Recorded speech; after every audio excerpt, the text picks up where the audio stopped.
কুত্তা বেচে তোকে আমি ফোন ধরতেছিস না, আবার এখন চুপ করে আসছিস যে কিসের জন্য? কে রে কে?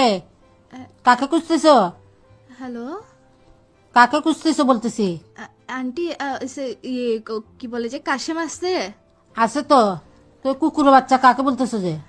ও ও না আন্টি, সরি, এমনিতে আদর করে ওকে ডাকি যায় আন্টি, দুষ্টামি করে আদর করে এইভাবে করে ডাকি যায় আর কি। আচ্ছা, আচ্ছা। আন্টি কি বলে যে এই বলতে বলতে এমনিতে হঠাৎ করে ডাকি যায় আর কি। না না, এটা হচ্ছে না তো।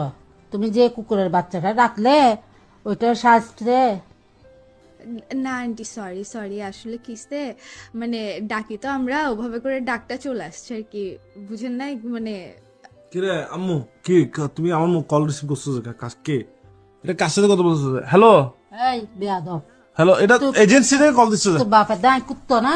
কি হ্যাঁ, তোর কুত্তার বাচ্চা ডাকাত দে। তো তোমরা কুত্তো কেন হবে? হ্যাঁ, তোর কুত্তার বাচ্চা গেলে বাচ্চা রাখতেছে যে, হ্যালো? এই তুই তো কি বান্ধবী জুড়াইছ যে? কি এটা আমার এটা বান্ধবী না? বান্ধবী আবার আচ্ছা বান্ধবী, হ্যালো বান্ধবী। বান্ধবী কুত্তার বাচ্চা রাখে তারে না? এন- অবিয়াদব, তোরা কি এরম শিখে দিদি? আচ্ছা এই তুই হ্যাঁ, তো এরম বান্ধবীর লগে কি লাগে হরত দেয়? আচ্ছা না বুঝছি আম্মু, এটা ও ডাকে তখন দাস- না, না এটা ও ডাকে না, এটা কলার টিউন বাজছে। এই তোর কুত্তার বাচ্চা ডাকার কলার টিউন, এটা কেন এখন দিকে রাখছিস যে? ওইটা ভুলে চলে যে মাঝে মধ্যে এটা ও ডাকে না, কলার টিউন।